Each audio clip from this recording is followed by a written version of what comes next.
back, episode 8 of season 2, Quantum Alchemists. I am your host, Mr. Alchemystic, but you can call me B, and I am joined as always by a very gracious co-host, Mr. Quantum himself, Alex Romero Vingian. What's up, everybody? What's up, B? Great to see you again. Nice hat. Thanks, man. Spring has sprung. I'm in my spring outfit here with the green shirt and my camo hat, the Gorillas of the Alchemist t-shirt, which you can find on alchemisticapparel.com, link in the bio or in the description. Yeah, spring has sprung. It's actually pretty remarkable how quickly here in Georgia I do walks every day with my mom and the dog in the park.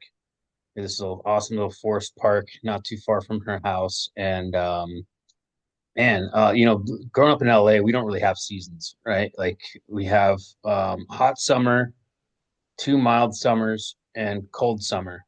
Um, that's pretty much the four seasons of Los Angeles. And I've been out in Georgia now for almost 7 months and seen it go from the end of summer to fall into winter, which winter was this long, bitter cold, where the park had all the trees were dead, and now like man, it's like literally that solstice or that equinox came in, spring equinox came in, and literally we're about a week and a half away from that since then, and it's just like all the trees are just pollen everywhere. And it's like the park I go to went from just like sticks, was it dead sticks shooting up into the air to just like this full canopy of green. It's like beautiful. So it's like to see that stark change of the seasons, you understand some of this the ancients and their old symbolism for the changing of the seasons, and there's all kinds of symbolic things that were encoded into the mysticism and the ideologies of the past that we've Kind of kind of like helps you visualize the cycles, huh? exactly 100%. And you guys don't understand how the astrology is tied into our bodies, and the cosmos is like affects our bodies and how it correlates. I would urge you to look into Santos Bonacci and hit some of his work. He's done a lot of interviews. He's still alive. He's a researcher and mystic who talks about a lot of this stuff about the correlations between astrology and our bodies and and the earth, like how it's all kind of this system. We're in this system of cycles, and it was written about in analogous stories, right? In allegories in scriptures and texts from the ancients, and um, they used astrology to kind of tell these stories, and it's kind of been lost to history. But this is the secret art, the secret lost texts, or not texts, but the lost wisdom of the past. Was a lot of this stuff is talking about our bodies. It's talking about how it the system that our body is, that the earth is, that the cosmos is, as above, so below. It all kind of correlates. So it's interesting stuff, and stuff I'm really come across it every day. Just more little nuggets of this information, and getting to see it actually playing out. The Aries, we're in Aries season now, which is the beginning of the season, beginning of the year, really. The new year and spring, springtime. Right. Yeah, And it's a new Kali Yuga cycle. So upward motion from being down at the very bottom, like if you could describe like the Kali Yuga cycle that we just came out of, it was like if you could think of a wheel, right? And like when you're turning the wheel and you're going from bottom to top and you're going like this. Well, we just passed the bottommost point of that wheel. Where like we're only gonna go up. It's only gonna go up now. mm, And so like this is like the start of like what they would call like right now we're technically in like the Bronze Age. Um because we're exiting the Bronze Age, going back into the Silver Age, which goes into the Gold Age, the Golden Age, and then it cycles back down to the Silver Age and then the Bronze Age, and then that kind of like that whole thing. then Aries, Neptune went into Aries as well, which we talked about these astrological events last season. We talked about all the different astrology of these planets, all from going from the 29th degree into new signs. It's like Neptune, Uranus, and Pluto. All the farthest out planets were all changing their into new signs, and so Neptune has gone into Aries, and there's a whole lot of implications of that. And like you said, man, it's just we're in cycles going in circles, and we've talked about this a lot. And if you guys want another illustration of this, look at the Mayan calendar. The Mayan calendar is just um, there's the long count, which is the long cycle. And then there's like the other cycles that circle into it. It's like this almost like gears on a clock, right? And which is very symbolic in that you look at the gears on a clock and it's kind of the workings of the cosmos is in a lot of ways very similar, as above so below. So this is stuff that a lot of people have written off. It's kind of history, like knowledge that's been lost and to history has been kind of kept in the shadows of this understanding of the cycles that we're in and how it correlates to our human events, our current events, our things that play out in the 3D are reflective of the things that are happening up above. And then also, the society at large is also a reflection of our inner world, of how collectively we are dealing with our own inner struggles. And the, you know, I want to kind of segue into, the things that are going on in um, the in the mainstream, right? In Before you do that though, before you do that, because you did talk about the inner struggle, and it's important to understand that the inner struggle is before you go into the outer stuff, right? Like I think it's important to understand the inner part. Like if if we don't work on the inner part first, then we're not going to understand what's happening in the outer part.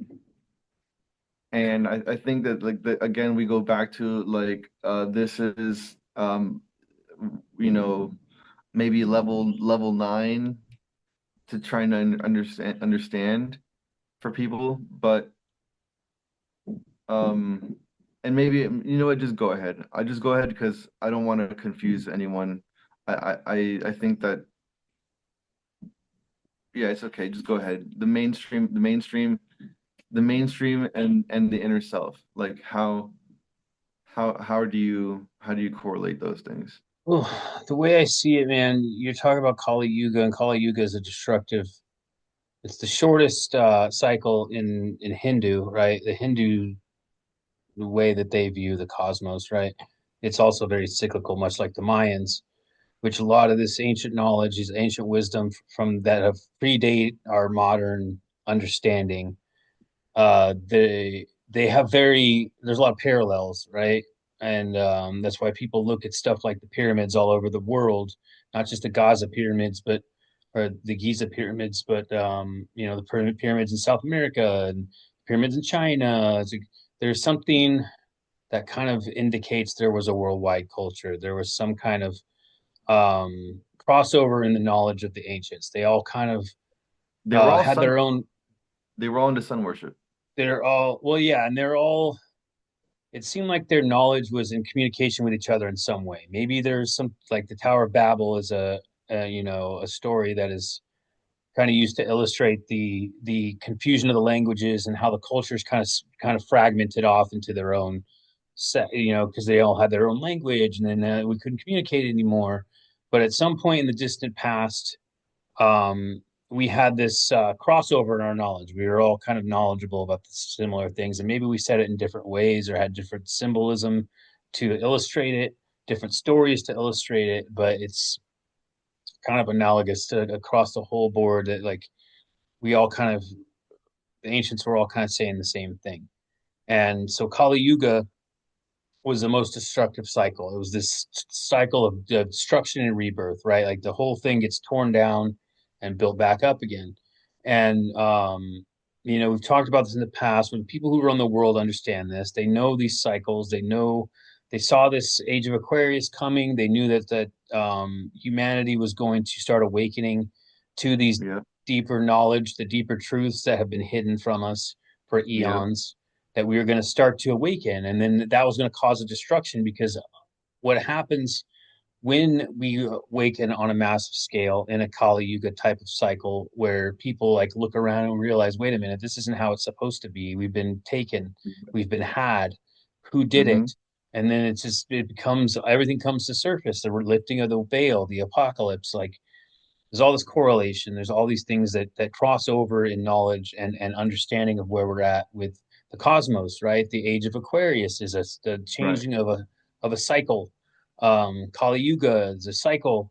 The Mayan calendar from 13 years ago now, which their shorter cycles were 12 years. So we're about a cycle away from what was considered the end of the world, right? Remember 2012, and we're only one cycle away from what everyone thought was the end of the world, which the Mayan calendar is a cycle.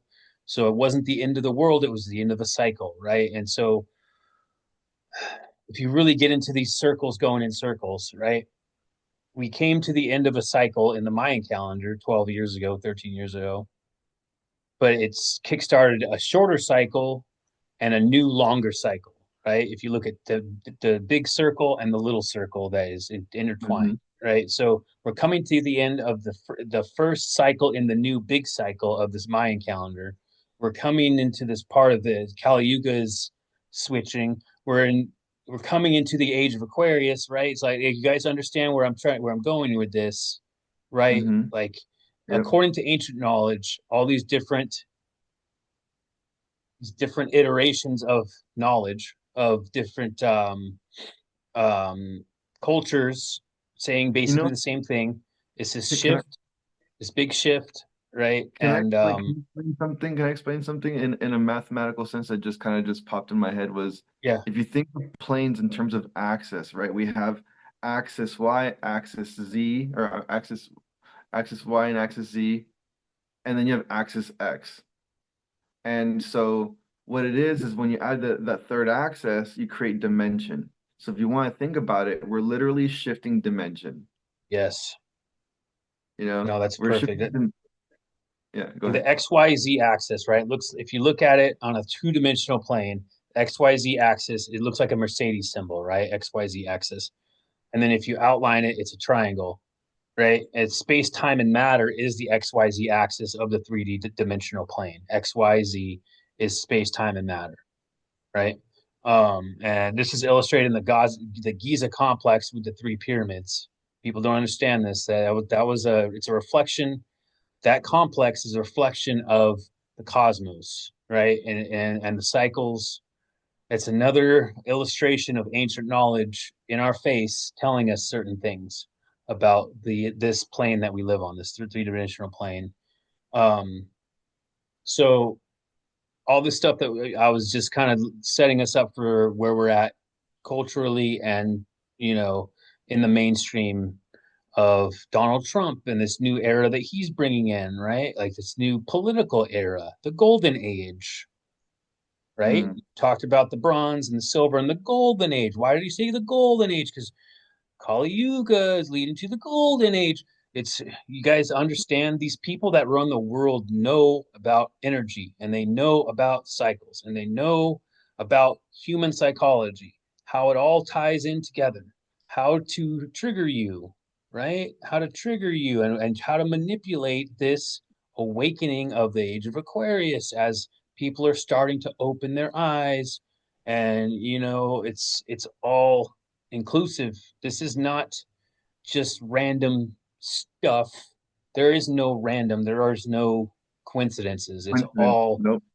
connected. It's a fractal, right? And um, the ancients understood this, and the people who run the world are tapped into ancient knowledge. They understand this. You've been kept dumb on its lower plane of understanding, kept in your lower three chakras, on your desire and eat, sleep, and fuck, and distracted with bread and circus, and you don't understand that like this energy is shifting, and the people on the spiritual path understand it because they've been feeling it heavy and they understand what their body's going through. People who don't understand are just swayed by the wind, right? And the wind is controlled by these people who understand energy. And like Trump understands energy, right? He's tapped into astrology. You don't think he has an astrologer? All these people understand what's happening. They are tapped into the cycles because this is deeper knowledge. This is like the truth that is hidden is the cycles that are very prevalent. Like these billionaires, if you guys don't believe in astrology, I assure you that some of these most of these billionaires, they understand energy. They're billionaires because they understand energy, because money is Yeah. current of energy. Yep. That's all it is. It's a substitute for energy. Currency. Current. Currency. We've talked about this, and Yep. I don't know where this tangent's going that I'm on, but I'm just kind of spewing out like so you guys can kind of, I'm trying to connect the dots here with all this stuff. Yeah. Like this the astrology and the ancient history and the metaphysics and the mathematics and all this stuff is prevalent and relevant to what's happening. If you're looking at the tariffs and the economy and Hmm. media's hysterics over Trump and what he's doing, and oh, the sky's falling, and Yep. and you're being led by the nose by the media to get mad about Trump because of this and Hmm. that, or They even should led they by should the actually led. be What's that? they should actually be charged for inciting riots, bro. The fucking media should be charged with inciting riots because that's what they're doing. They're fear mongering the people when when people are susceptible to manipulation because they're beaten and worn down from all the fake news and they don't know no one knows what to believe anymore. So just like everything they hear is it's bad. No, It's bad. Evil. It's I for the mean, devil. and also like, look, I'm not giving the right wing a pass either because you look at Fox News and everything is them bowing to everything Trump's doing. So it's like, They have to balance the scales, balance the scales. some That's how they're gonna justify it. But anyway. it's really like, look, I like a lot of what Trump's doing. I like a lot of the people around him, like RFK. He's saying all the right things. I like Tulsi Gabbard. We've talked about this, but I'm also like things like Trump's relationship with Israel is something that I don't necessarily like very much because I'm not a big fan of Israel because I know what they really are, and that's another thing that's this is how people have been manipulated, right? Is stuff like our media has been bought and paid for by Israel for the last ever since it's been around 60 years or however long, 70 years. Um, Right. so there's certain things that you can't trust on either side, and it's just the way that they manipulate people, and it's really just a division, right? It's like, Let's talk about that for a second. Like, first of all, since we're talking about the secret handshake club stuff, while we're at that, let's not uh try and skirt around the fact that these people are actively trying to fulfill prophecy, point blank. mhm. That's their goal. It doesn't matter what you see in the media, doesn't matter what you see in the news, doesn't matter what your radio tells you, bro. These people are fulfilling prophecy. That's it. Or at least they're doing actions that people can point to and say, "Oh, that's a prophecy filled," right? There's an Right. active, there's a certain groups that are actively trying to bring about prophetic events, and Yep.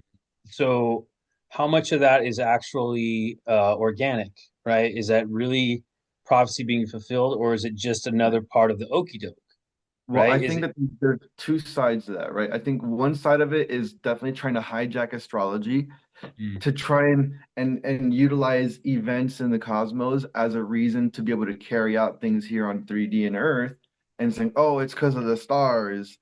And so they utilize that as their sacrificial event, if you want to call it that, for whatever their deity is. And then you have the other ones, which is actually real prophecy being fulfilled, which is counteracting all that bullshit that they're doing, because the divine has his own plan, just like the evil side has their plan. And the thing is, like the divine, like even the evildoers and they're doing their all of their malicious stuff is actually helping fulfill prophecy because they are amplifying the powers of the divine. Because even the devil has to answer to God, right? Um, so they're as much as they are doing to try and like suppress and hold back the power of the divine, it's only causing it to show more, is what I'm trying to say. Where like more people are waking up, more people are like, oh man, like there's actually something really great here at work. There's something, it's not just us, there's something greater. And there's things that are happening, and there's disclosure and there's information coming out. And it's not happening for no reason. Like again, like you were saying, is it coincidence? Is it by accident? Like, no, it's deliberate. It's by design, you know?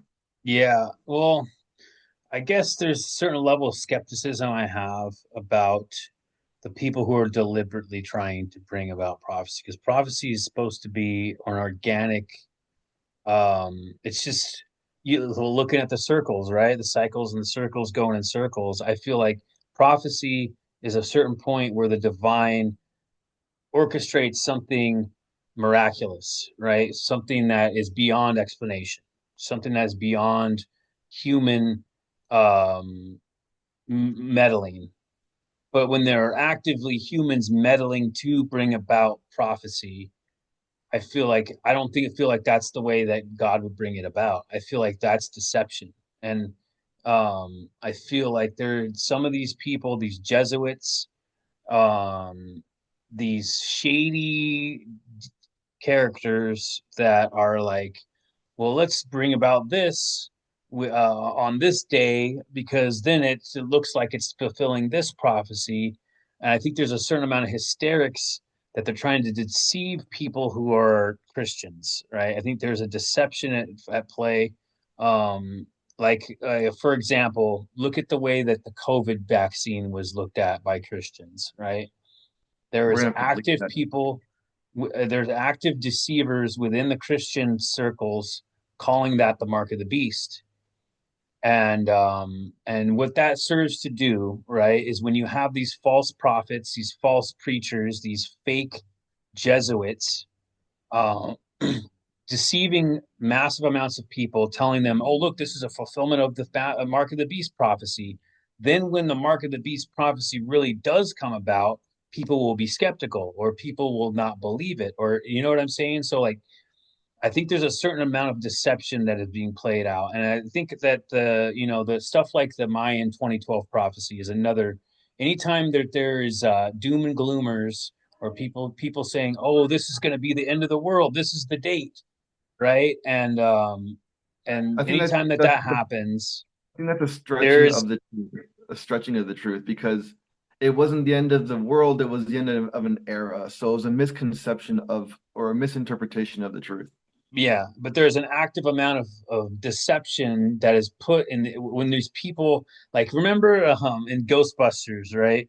I think it's the beginning of Ghostbusters 2, where Bill Murray, Peter Venkman is in charge is doing this psychic show, right? And it's basically just him making fun of psychics, but he has these two psychics on talking about the end of the world, and and they're basically like one of the dudes was completely out of left field, and then there was the lady who basically like prophesied Vigo, right? Like Vigo was coming, and she kind of like, and it was like eerie, but like every time that one of these people comes out and says, "Oh, well, this is the end of the world," and then it doesn't happen, then it adds to skepticism. You know what I mean? Like it Right. adds to every time there's a day an end times prophecy that doesn't come to pass, more and more people will be like, well, the end times are never going to come. That's everyone always says that. They've been saying that for years, right? But this, And then when this real shit happens, like for example, the Damascus prophecy, which is something that I've been looking at for the last probably decade, ever since the Syrian civil war kicked off, was Like there's a prophecy in Isaiah about Damascus being destroyed in a day, and that's supposed to be the kind of a domino in this, and another set of dominoes that lead to different prophetic events. Because I've been studying Bible prophecy most of my adult life because I have a Bible prophecy tattooed on my back. So I'm very like into understanding these things.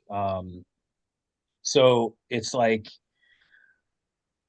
um, But one of the things I I was gonna say, go ahead. I was just gonna say, is when people say these things, even prophets, right? And this is just like when people do tarot readings. Like you got to read between the lines, right? You got to it's the silver lining and everything. Like it's not the literal ending of things. It's the change. It's like a death and rebirth, right? It's like when things change. And people are looking at the wrong thing. Like they're looking for doom and gloom and things to explode. It's like, no, you're missing the point. Things have to 100%. change, No, like shift, it's and that's I mean that's prophecy in general, right? It's like a lot of Christians are sitting around waiting for Jesus to come on a cloud, thinking that the end of the world, the end of the world is a myth. The end of the world is never going to happen. It's and going to so is the change. Messiah. The Messiah is a myth because no one's coming to save you. Well, No one's coming to that's save another you. thing too, is like the symbology of second coming of Christ is it's really inside of you. Like we've talked about this in ad nauseum, right? That's the secret, the mystery of Christ is that it's really within you. But the end of the world itself, right? As Revelations lays it out, which nobody can really interpret Revelations. Like nobody in the church is correctly interpreting Revelations. I'll tell you that much because it's just too wacky. It's all symbolism, right? And if you really get into it, the symbolism is mysticism. It's mystic symbolism. The whole book. But even in that text, right, where it talks about the end of the world, or the judgment day, right? Like there's no end. It doesn't end.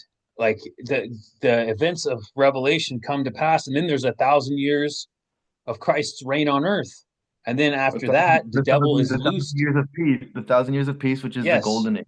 the The golden thousand age. years of Christ's reign after the end times.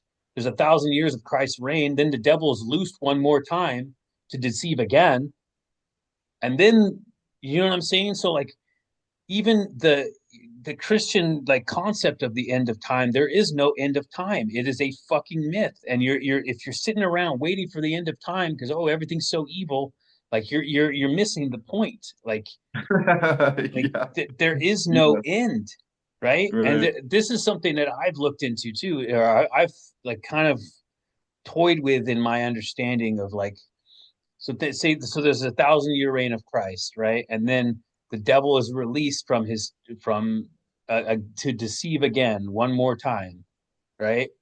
Like who's to say that the events of Revelation haven't already come to pass, and we are now at the end of the reign 1,000 year reign of Christ, and the devil's been loosed one more time, and now we're in that period. Who's to say we're not in that period of time where the devil's been loosed one more time? I think that Right. that's very possible too, especially when you look at the Catholic adding the fucking Dark Ages to our history, right? Right. And then you look at the events that are played out in Revelation. It looks like it's alluding to the sacking of Jerusalem by Rome in AD 70, right? Like, so what if this is just me throwing it out there, fellas and ladies? What if the revelations already happened and the 1,000 year reign of Christ already happened? And we're in the time period where the devil's been loosed one more time. That's not completely out of the possibilities, especially when you look at stuff like the mud flood and Tartaria and how our history's been manipulated by the Catholic Church. And we know that they deliberately try to rewrite history all the freaking time. Oh yeah, I mean Napoleon said it. History is a lie agreed upon. We don't know what really happened, even in the last 100 fucking years, the last Yep. 200 years. Yep. Where like we don't know what happened. Nope. Like all we know Especially is because what it was a bunch of people wrote in books and said, "Oh yeah, you, this happened." We don't you know fucking what know that happened? that really You know what happened. happened is we can't know if it's true or not because it was it was done by man, and it was not done in a way that like there's no way to verify that authenticity of that person who wrote. There's no verified authenticity of the document, of the date, nothing of that, none of that. You know why? Because we didn't have the technology to do it. But all the stuff that we're dealing with now, that we're going through right now, it is exactly that. It is a technology to be able to document and to verify the authenticity and the originality, the provenance of information. So we can go back and We be like, can't yeah, even do that now, right? no, We no, can't we even can't, but do that. we're going into that era. But like look at the last 5 years since COVID. Like we can't even verify what the fuck that was. We can't verify what happened at 9/11. We can't verify whether we're still talking about JFK getting killed. We don't even know what the fuck happened there. Like we don't know. Like it's like Yeah, and to say with any kind of certainty that we know what yeah, happened in 1929 when the stock market crashed. Oh, we could have historians sitting and prognosticating, oh yeah, it was because of this or because of that. And we got people saying, oh yeah, because the last time we put in tariffs, it caused the depression. It's like no, it didn't. Like the depression was already in the midst of what going on when that happened, but like right, nobody fucking knows. Like look right. into the Well, Tartaria stuff, look into the mud flood stuff, look into like the World Fair stuff at the beginning of 1900. Like there's a lot of weird shit that happened about 100 years ago that kind of like fucked a lot of shit up. And World War I yeah, and World War II, so many people died that like there's certain like the history is written by the winners, and like right. there's certain things that happened about 100 years ago and less, about 80 years ago in World War I and World War II that are very strange. So like we'll get back to that on the part two. We're almost out of time, but like we don't know. Your eyes does deceive you. We don't know what's happening now. We don't know what happened 20 years ago, 50 years ago, 100 years ago. We definitely don't know what happened 2,000 years ago. So we'll leave you that on part one. We'll come back with Yeah. part two. Now, this is how you become a master of astrology.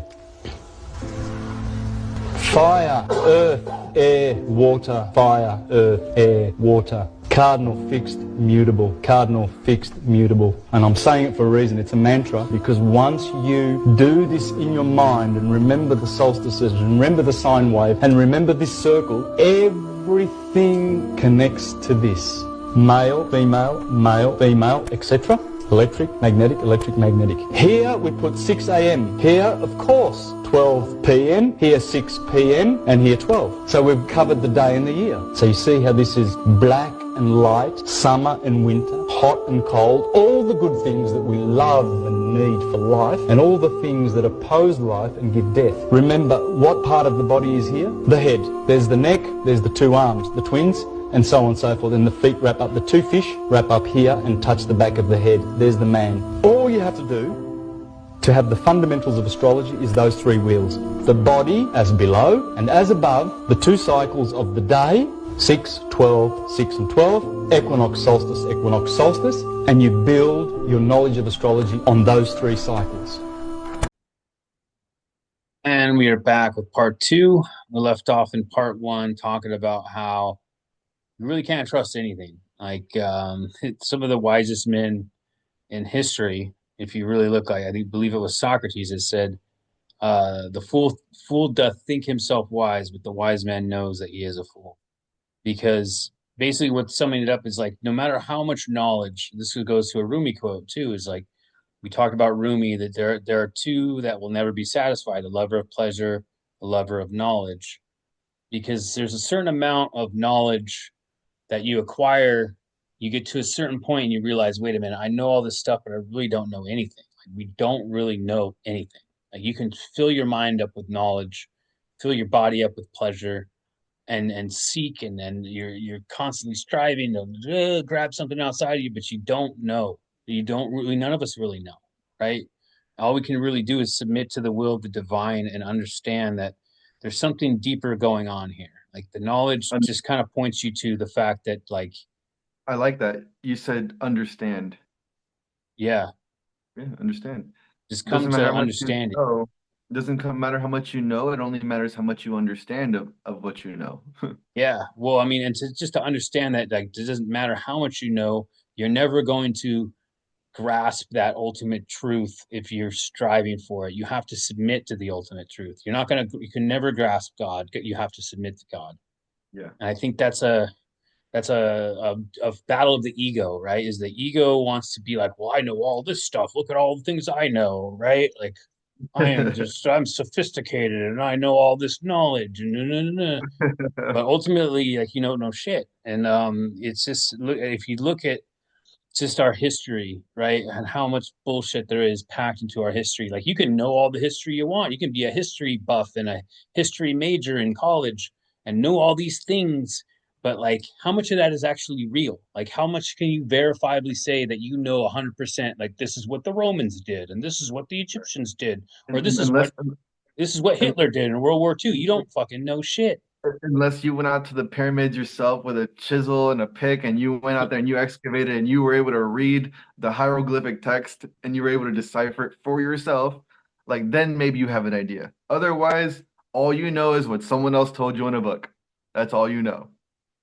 And yeah, it's the same problem I have with the organized religion, specifically the Christian religion. Is like people are so tied to the literal interpretation of these scriptures when there's so much deeper things about it, and they'll call you a heretic for pointing this thing out, and they'll say that, oh, you're listening to the devil, and they don't even understand what really Christ was even talking about. So I got a Or, really good or, quote from or, or, or they do, and they're just deliberately trying to throw you off because their goal is to conceal the existence of the devil and the fact that he doesn't exist, right? That's what they want you to believe. yeah. So I got a quote from Omran Mikhail Ivanov that I think is kind of relevant from what I've gathered. It goes, in many folk tales, the lower nature is often portrayed as a dragon that lives beneath a castle, watching over coffers filled with gold. The king of the country has promised his daughter's hand in marriage to whichever knight succeeds in taking possession of this treasure. All those who are bold enough to confront the dragon are killed by the deadly fumes of its breath, until finally there comes a knight who is exceptionally noble and pure and who has learned from a sage how to protect himself and take the dragon by surprise. He succeeds in bringing down the dragon. Then he explores the underground chambers where he finds the bodies of other knights, who suddenly return to life. He then takes possession of the treasure and brings it to the king, who then gives him his daughter's hand in marriage. Many versions of this story have been told, but in reality, it is the story of each one of us. You live in a physical body, the castle, in which a dragon, your lower nature, your primitive instincts, deprives you of the use of your treasure, your qualities and virtues. Every day, in order to snatch the treasure from its claws, you have to call up your forces, your knights. For a long time, the dragon is always the winner, and you have the impression that your struggles have been in vain. But you are wrong. Since you have been instructed in the truths of spiritual science and are putting them into practice, it is you who will be victorious in the end, and all the forces you committed to the struggle, which you thought were wasted, will be restored to you. On the day of your victory, they will be yours again, and you will celebrate your marriage with the princess, your soul. As long as you have not mastered the dragon, it will continue to feed on your strength. This is why you often feel weak, discouraged, with no energy. And I am not talking only about physical fatigue or lack of energy. I am talking about the incapacity to face up to the difficulties of life, both mentally and spiritually. You can do nothing great in life while the dragon, without you realizing it, is devouring your energies. Wow, I absolutely love that. That Great. that goes back to what I was saying earlier about no one's coming to save you. You gotta fight your own dragons. And I think that's a great title for this is conquer your dragons. No one's coming to save you. Yeah. You know? Um, And it's uh, it goes back to kind of what I was saying in part one. Like everything is an allegory of the body. If you really delve into this mysticism, right? To understanding knowledge, not just accumulating knowledge. Because I was on that path for a long time where I was accumulating knowledge. Oh, looking in these rabbit holes. What really happened in 9/11? Oh, what's going on in COVID? Oh, what were the Templars all about? And what was with the Jesuits? And it's like just accumulating knowledge, right? that I was just filling up my coffers with knowledge while the dragon was eating me alive, right? The inner dragon, because I didn't understand, right? I didn't understand the knowledge and I was just accumulating it. And this is part of the spiritual path as God awakens you to the understanding of the knowledge, not just the accumulation of it.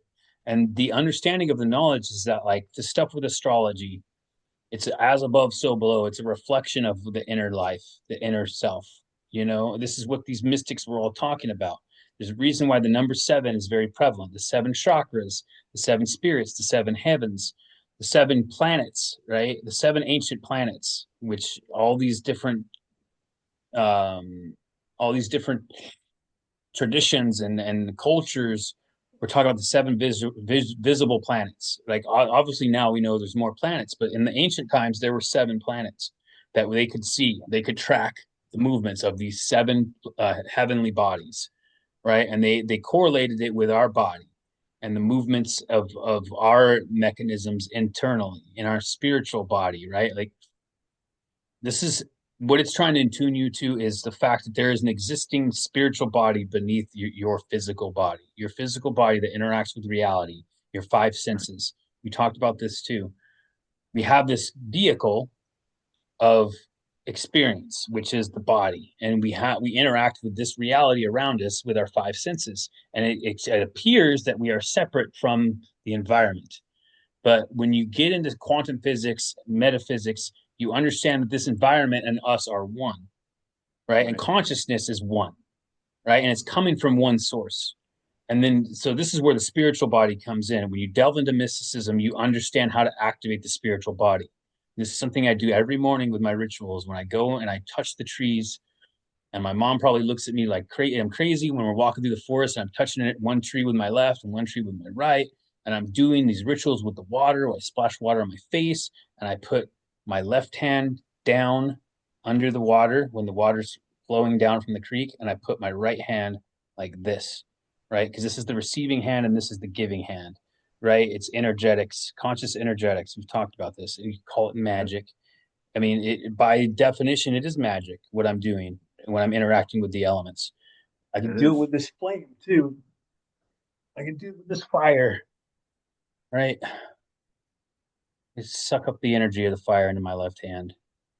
Um, but this is the elements. This is alchemy, and it's how I interact with my spiritual body. I'm activating my connection to the one, which is everything, and I am a part of that. And my spiritual body is part of the fractal of the one. And this is mysticism, is understanding how to activate the spiritual body and to acknowledge it in every way and in your rituals. This is what rituals really exist for. It's not because the ritual activates a spirit that then goes and takes your message to this place or does this thing. It's activating your connection to the one. And that's how you make things happen. That is magic.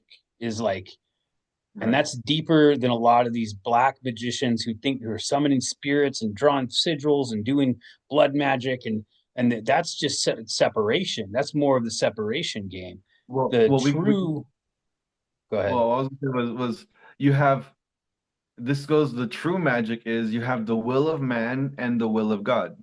Mm. And when the will of man lines up with the will of God, then you create magic because you're actually in alignment with your highest self, with your divine self.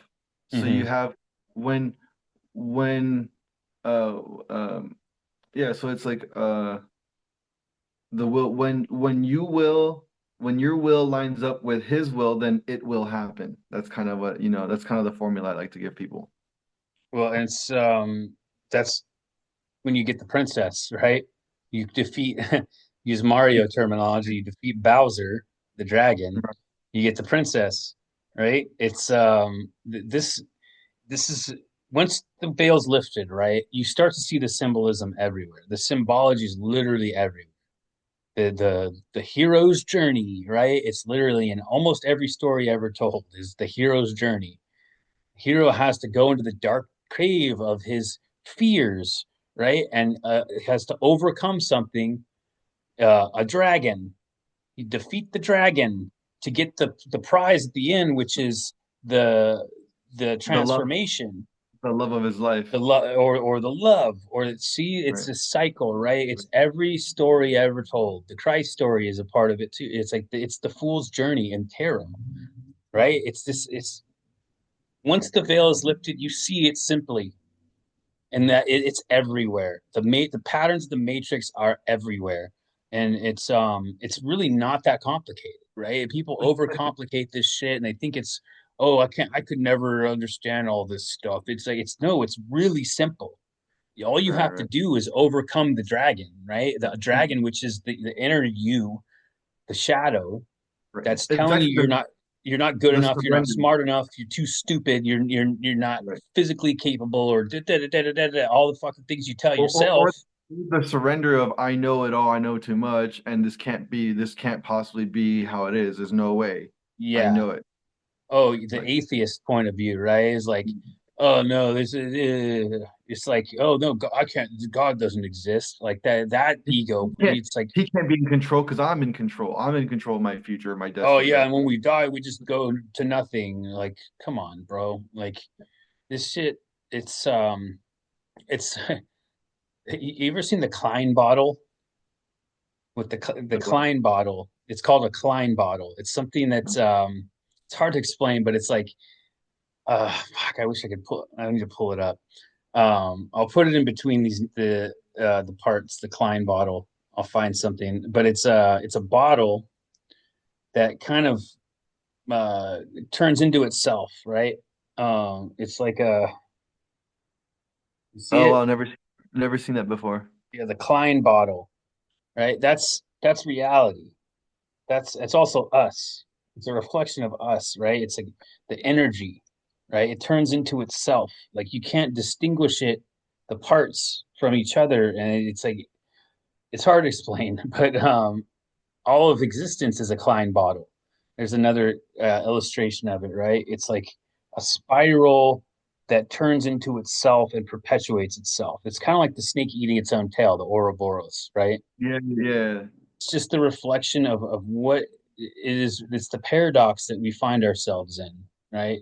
The Klein bottle is a physical representation of the paradox, right? It never ends.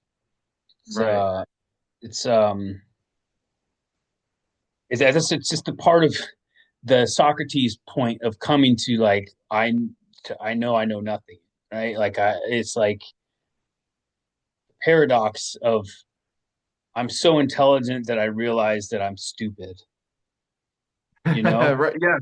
Yes, exactly. It's Exactly. that's the point you come to, right? When you humble yourself before God and understand that this vessel was never meant to comprehend the eternity. It was only this is just a finite body that we're in, right? It's meant to die. It's meant to pass away and go back into the cycles, right? Be eaten by the worms and and the worms it's like the circle of life. And this body is only it's like Alan Watts said it perfectly, is like it's trying to look at the back of your own head, right? Trying to grasp this ultimate truth, or trying to comprehend what we're a part of here. Is that because Well, we're ultimately man is a part of the mystery he's trying to understand, right? Is like you if you yeah. try to look at it, you can't see the back of your own head.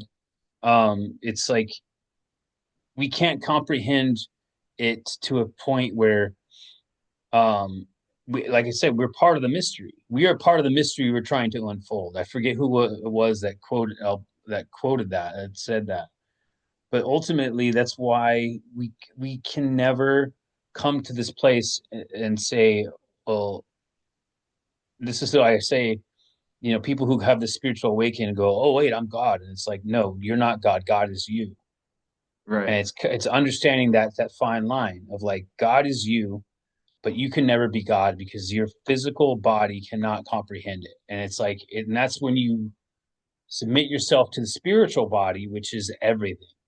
And that's why meditation is so important, because that is communing with the spiritual body, which is the higher self, which is a part of God, right? And this Right. is where you come to the point where you realize you're so intelligent that you're stupid, and you just it's just the point of detachment and release of, and this is what, last episode I was talking about, the new world, right? The new earth that's emerging with this consciousness shift in the age of Aquarius, and like the people who hold on too tightly to the old Yeah. world are going to get left behind. And this is how part of I'm the glad you releasing. Yeah.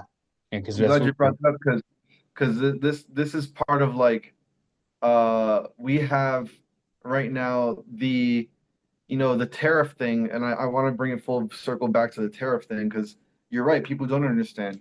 And what people are experiencing right now, they're seeing that the stock markets are reacting to the tariffs news. It's like, no, you're failing to miss the point. The tariffs are are the uh the red herring. The tariffs are the thing to look at and be like, oh, the stock market's collapsing because of this. It's like, no, the stock market was going to collapse anyway. They just needed an excuse to drop it. Understand yeah. this. And this is part of the whole new world thing. Like, it's going to collapse. It has to. And because this is a mechanism by which the old powers controlled the world. This was their mechanism to do so. So it has to collapse. Well, it's also like the self-fulfilling prophecy that's been happening since Trump came on the scene is like media has been programming this expectation into specifically the people on the left of, oh, there's Trump's gonna be a fascist, it's gonna be a fascist dictatorship, they're gonna be putting people in camps and killing people and this and that. It's like planting this expectation of tyranny, right?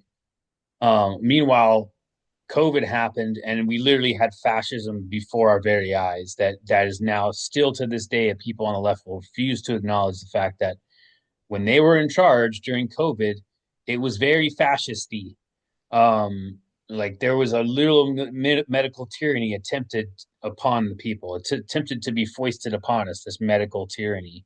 And a lot of people will refuse to acknowledge the fact that we saw the brick wall at the back of the theater, to use a Frank Zappa quote. We saw it. Like it was literally, they were pulling the curtain back and showing you this is what's coming, right? And like people like me who knew what was going on, it was like the wink from the devil, right? Like ha ha ha.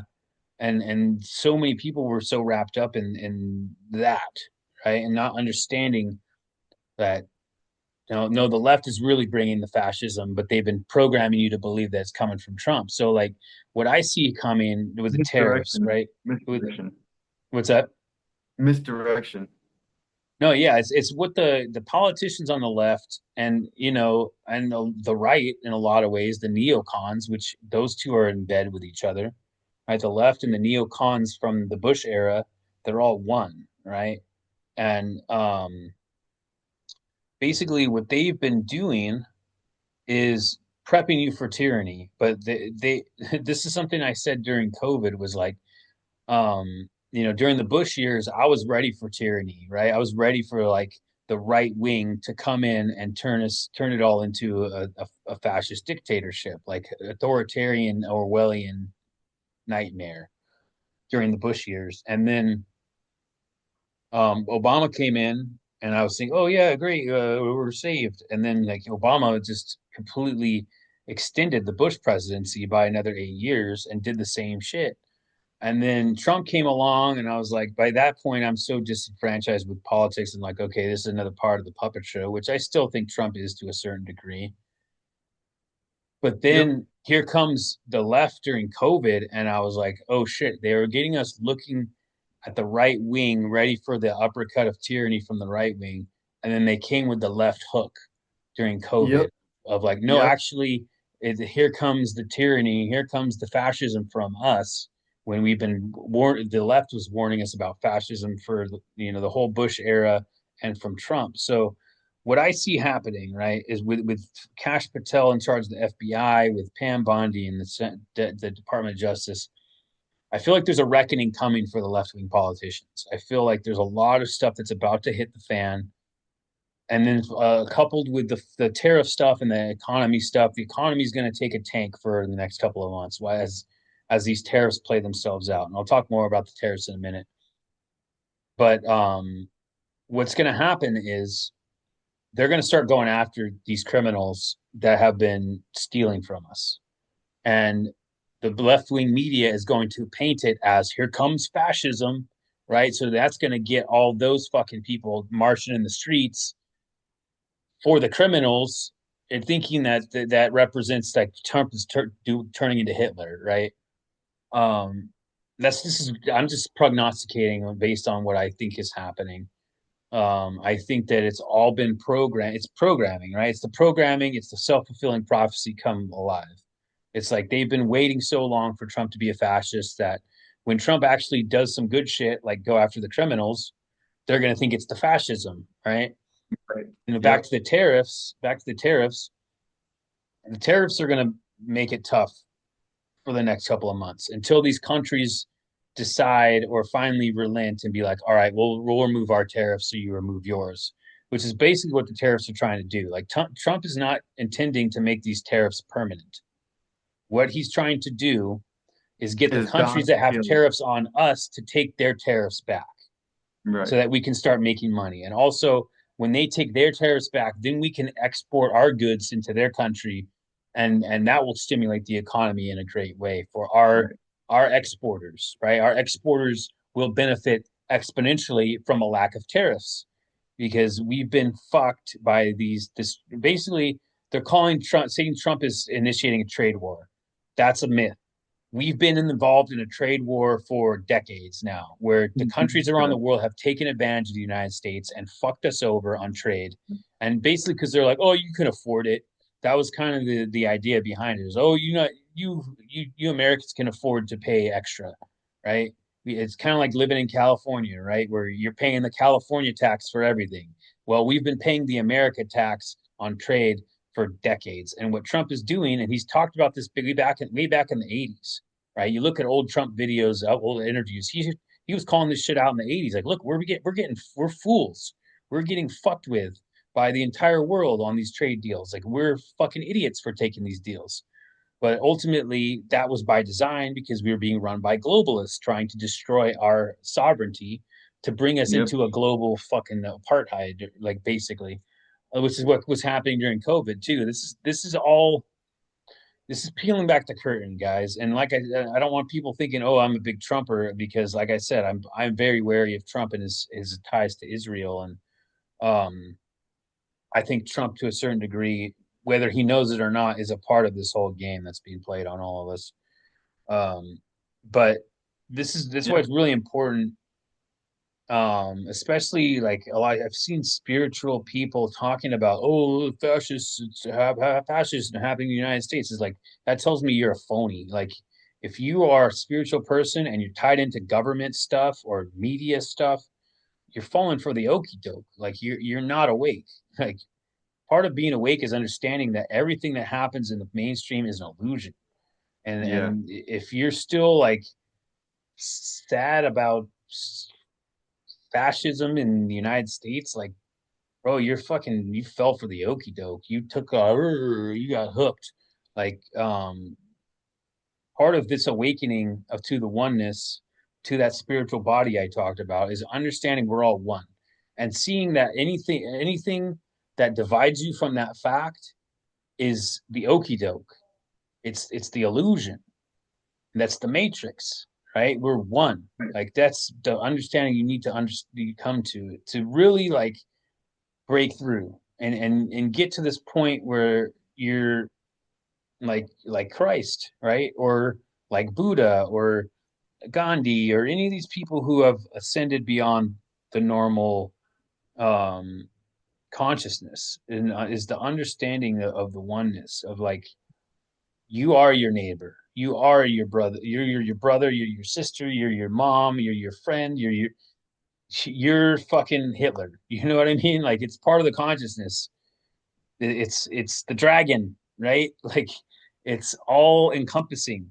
You're everything and nothing. And that's the paradox. You're the Klein bottle.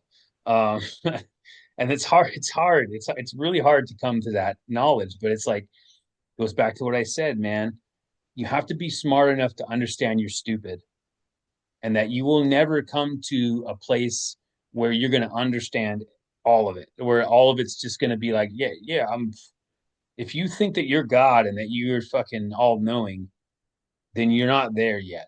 Um, Yeah. it's it's really The, the the it truth, the truth of the matter is that truth, I think you said this a little while ago, is that the truth itself is revealed to you when you're supposed to understand it. Like if you're seeking for, this is what meditation is for. This is why people are asked to meditate, because in meditation is when the truth is revealed to you. Because it comes from within. The truth comes from within. It doesn't come from without. Like the answers aren't given to you. You pull the answers out from within because it's understanding. Not, like so that's how this stuff really works. But the point is that you're so distracted by all this signaling with all the noise, with all the radio, with all the TV, with all your cell phones. Your phones are a major, major distraction, and so is your lack of connection to earth without you grounding yourself and going out. Like he touches the trees, that's excellent. It's beautiful. You're releasing a lot of energy that's built up within you. And we got to do this stuff because this is part of our biology. This is how we're made. We were made to be connected with the earth and to each other, not to be disconnected. Like, what? It doesn't make this is any this sense. is this is separation, right? This brings you into the physical body and the illusion of self because you're constantly on this. It's this degrounds you, I guess. Right. It ungrounds you. It I'm gonna give you another example of that. You guys ever thought of somebody and then they call you like, "Oh man, I was just thinking about you." It's like, yeah, because we have the power to do that. We can mm, literally do that. We're just not tapped in to that level to where we can sustain a a connection, at least not all of us. I'm sure some people out there can. There's some very specially gifted people out there. And you can work on these things. But if you've ever had that experience where like someone's like, "Oh, I was just thinking about you." One of you guys, if not both of you, are pretty telepathic or psychic to some degree. To some degree. well, it's just Whether it's a glimpse of the spiritual body. It's like so this is something we talked about I don't know how many episodes ago. We've done so many at this point, but the threefold construct of the body, right? Is like you get the physical, you get the mental, and the spiritual body, right? And in Freemasonry, it was Hiram Abiff, King Hiram of Tyre, and King Solomon, right? There's these symbols of the trinity of what we are is like the body, the soul, and the spirit. It's you, Christ, and the Father, right? The Father, Son, the Holy Spirit. It's like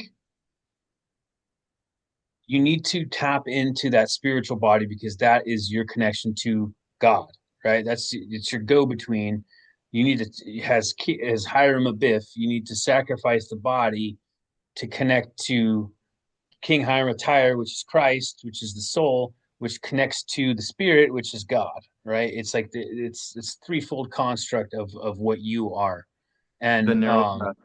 it's the grounding and the touching the trees and interacting with the elements. It's just me interacting and activating the spirit body, which is the Christ, which connects to the Father, which is God, right? It's the old and being coming to that place where you realize I'm so smart that I'm stupid, right? Is the physical body realizing I can't fit all this godly knowledge into this construct, this body, this finite That's thing that. that's going to die, right? So once you connect to the spirit body, the Christ, then that is when you have access to all knowledge. And like this is why in the scriptures it says, so that no man can boast because it comes from the Father, right? Like you cannot boast of knowing everything Yep. if you're enlightened. When enlightenment is coming to the place where you give up the physical, connect to the spiritual,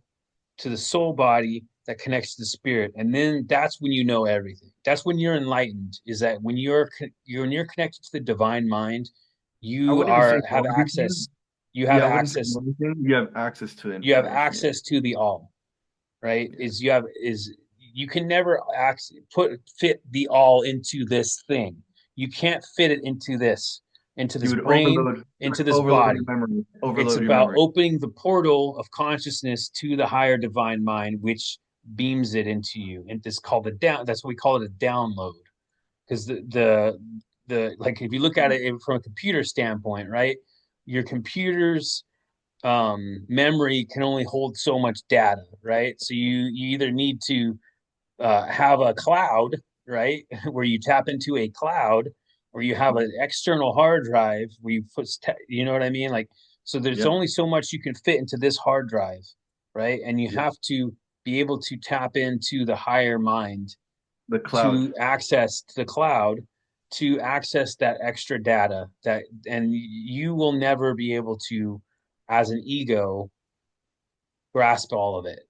But when Yep. you are humble enough to humble yourself before God, then it's all revealed to you. And then you don't need to store it as memory. Then it's just accessible when you click in. And that's the best way I can describe it. I love it. I think that's pretty much like the gist of the message for today, I think. Yeah. And so, like, don't get caught up in tariffs or Trumps or this or that. Cory Booker and his 25-hour speech. Who gives a shit? Like, gives a shit about any of it, man. Like, just be humble enough to know that no matter how smart you are, you're still stupid, right? Like, that's that to me. That's like one of the most important quotes. And I can't remember if it's Aristotle or Socrates, but the fool does think himself wise, but the wise man knows that he is a fool. When you Yeah. come to this true understanding, true enlightenment is knowing that you know nothing. You know absolutely nothing. And you can pack all this earthly knowledge into this brain and, oh, I am smart, right? You have your little monocle. Oh, I'm so smart. I'm so intelligent. Oh, you know, but you really don't know shit. And Yeah. um, And and so get out of your, just because you have wealth does not mean you're smart either. no, I mean, so yeah, humble thyself, and you'll be surprised at the revelations that you can have when you come to that place of just being like, you know what, God, I'm just giving it all to you because I can't make heads or tails of what's happening in this world. Like, I saw this clip of this dude talking about, oh, I think the end times are coming. It's just like they're talking about all this stuff. It's like, bro, you don't know shit. You don't know shit. Yeah, and like, stop fear mongering. That's another thing. It's like fear is like the enemy. And this one of the biggest problems I have with the religious is like this constant fear mongering, constant judging, constant. It's just like Yep. you this Let is it go. Christ warned you about this. I spew you from my mouth because you're lukewarm. Like, you don't know. You don't know. And you're leading poor people astray that don't know either. It's the blind leading the blind. Like, Yep. Yep. stop judging people, stop spreading fear. Come to this place in yourself where you're humble before Peace, God, and peace and and love. and yeah, love your neighbor as yourself. Love your neighbor as yourself. Go touch some trees. Go Go hug a interact with. tree. Go Find hug your a tree spirit today. body. Find your spirit body, because this physical body is very limited, and activating the spirit body through meditation and interacting with the consciousness of the earth, it's very rewarding, and it'll break you through to a new understanding. So I think that's a good place to leave it. Coming into the Yep. golden age, so it's time to using an alchemical adage. It's time to turn the lead to gold and to come into the golden age. So Yeah. thank you for your time, guys. This one was kind of all over the place. It was kind of just stream of consciousness. But you guys want to follow us on social media? You want this cool T-shirt, Gorillas and the Alchemist? You can go to alchemisticapparel.com. Everything's in the description.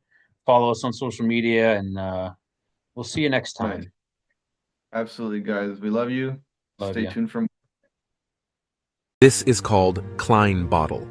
It is an object that can only exist in 4 dimensions.